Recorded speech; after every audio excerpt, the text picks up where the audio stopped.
안녕하세요. 개인 투자자분들의 멘토 프로페서 킹입니다. 7월 24일 기술적 분석이 좋은 모닝 브리핑 출발해 보도록 하겠습니다. 자, 일단 간밤에 미국 시장은 상승해서 마무리가 됐습니다. 장 전에 일본하고 무역협상 체결 소식이 알려지면서 장전 선물이 상승했는데, 다만 이제 본장 들어서는 하락하는 모습을 보여줬거든요.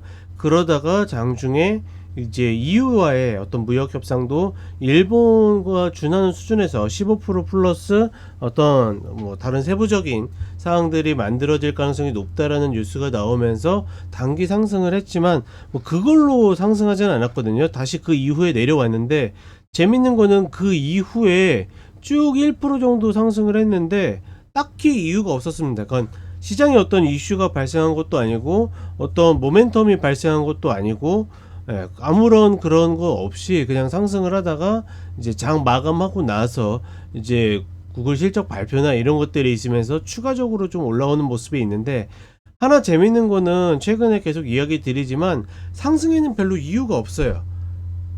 우리가 통상적으로 신고가 구간에서 아무 일이 없다라고 그러면 매물을 맞는 것이 정상인데, 별 이유 없이 상승하는 그런 모습들을 계속 반복적으로 보여주고 있고, 그렇다 보니까 신고가 구간임에도 어떤 자신있게 매수를 한다라든가 예측을 한다라든가 이런 것들이 별로 없고, 이런 거에 가장 제가 늘 그러잖아요. 악재에 좀 둔감하고 호재에 민감하다고 하는데, 가장 대표적으로 예를 들어서 그 구글 실적 발표에 있어서도 구글이 지금 이제 뭐 계속 업다운을 하고 있는데, 순간적으로 이제 올라갔다가 내려왔습니다. 뭐 올라간 이유는 다름이 아니라 저 미국 시장 특징 아시죠? 예상 상회가 뭐 예상 상회가 80%가 넘는데 그게 뭐 예측이라고 하기도 좀 민망하지 않을까 싶은데, 어찌됐거나 예측 상회에서 순간적으로 올랐지만 그 다음에 내려왔어요. 그 이유 중에 하나가 이제 자본 지출이 증가된다라는 건데, 보통 이제 최근에 구글이든 메타든 아마존이든 이 자본 지출 증가라는 것은 AI 데이터 센터에 대한 거죠. 그렇다라는 것은 뭡니까? AI 반도체 칩을 추가 구매할 수 있다라는 것이고, 그것은 당연히 엔비디아나 이제 브로드컴의 상승을 알리는 건데, 하나 재밌는 거는 얼마 전에도 이야기 드렸죠. 그러니까 H20에 대한 어떤 중국의 수출로 인해서 신고가를 갭 상승으로 갱신했던 것이 불과 얼마 전이었는데, 그걸로 인해서 5%가 올랐는데, 사실 그게 실질적으로는 재고만 좀 소진하는 거지 실제로 만들기도 어렵다 라는 소식이 전해졌는데, 하락하지 않고 오히려 상승을 했고, 또 하나는 이제 스타게이트 프로젝트에 대한 것도 상승분에 꽤 많은 영향을 줬는데, 어제 고작 2% 하락하는데 그쳤었죠. 그리고 마찬가지로 오늘 같은 경우에도 구글에 대한 어떤 자본 지출 증가라는 코멘트 한마디가 또다시 신고가를 갱신시키는 그런 모습을 보여줬습니다.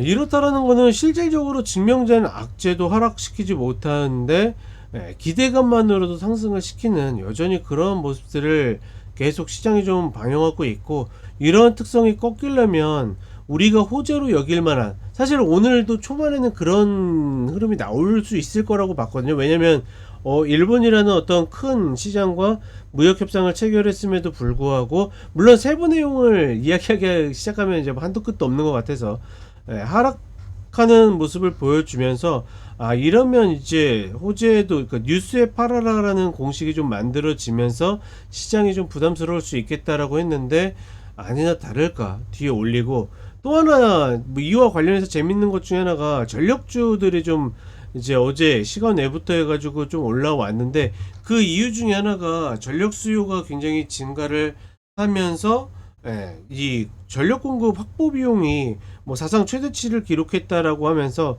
매출 증가, 이익 증가로 이어질 수 있기 때문에 이런 쪽이 올라가죠. 그러면 재밌는 거는 반대로 이 전기를 구매하는 쪽에서는 당연히 지출이 늘어날 거 아닙니까? 그렇다라는 것은 AI의 어떤 데이터 센터나 이런 쪽에 운영하는 쪽에서 운영비가 늘어날 건데, 이거에 대한 반응이나 반영은 없다라는 거. 지금 현재 시장은 계속 호재만 계속 반영하는 그런 기대감만 반영하는 흐름이다. 사실 어떤 꿈의 크기를 잴 수 없는 것처럼 기대감의 크기를 우리가 예단할 수는 없기 때문에 시장이 그러려니 하는 건 맞지만 좀 어떻게 보면 좀 조정을 기다리는 입장에서는 상당히 힘 빠지는 이야기가 될 수 있죠. 결론적으로는 어떤 호재라고 여겨지는 부분이 발생을 했을 때 조정이 나오는 타이밍을 확인을 하고서 우리가 고점을 논해야 되지 않을까, 일단은 그렇게 판단을 하고 있습니다. 자, 그리고 한국 시장은 뭐 별거 없습니다. 지금 구간에서는 딱히 이야기할 건 없다고 보고 있고, 다만 이제 순환매가 주도주와의 어떤 핑퐁이나 이런 흐름을 미국처럼 보이기보다는 그냥 개별적으로 움직임으로 봐야 되지 않을까, 그렇게 보고 있고, 일본도 이제 무역 협상이 나왔으니 우리나라가 과연 어떤 수준으로 할지 그 정도가 궁금하다 정도만 체크를 하겠습니다. 자, 간단하게 차트 보도록 하겠습니다. 자, 나스닥 선물 30분 흐름인데 30분 말고 3분으로 보게 되면 장 초반에 상승했던 선물이 하락하면서 출발을 했어요. 본장에서는. 근데 이유에 대한 소식이 나오면서 올랐지만 다시 내려왔고, 이것까지만 봤을 때는 시장이 좀 조정을 거칠 가능성이 높겠구나라고 판단했는데, 이후에 정말 아무런 이슈 없이 그냥 상승했다라는 거. 그리고 나서 실적 발표 이후에 엔비디아나 이제 브로드컴이 반응을 하니까 추가로 상승하는 그런 모습을 보여줬다.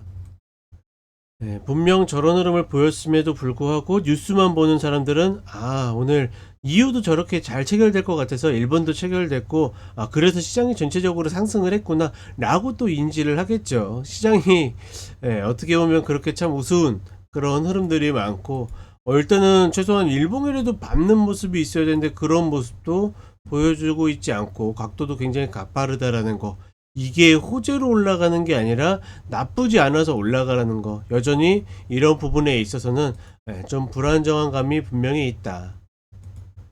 그리고 한국 시장에 대해서는 관점 변화가 뭐 없다라고 보시면 될 것 같고, 하지만 중요한 것 중에 하나는 결국은 지금의 흐름에서 순환매를 계속 기도했는데 순환매가 나올 가능성이 굉장히 좀 적어졌다라는 거, 그리고 순환매가 나온다 하더라도 그게 진짜 순환매가 아니라 그냥 개별 업종이나 이런 종목들의 움직임이 될 가능성이 높다라는 거, 그 정도로만 인지를 하시면 좋을 것 같습니다. 자, 이렇게 이야기 드렸고 저는 쇼츠로 또 찾아뵙도록 하겠습니다.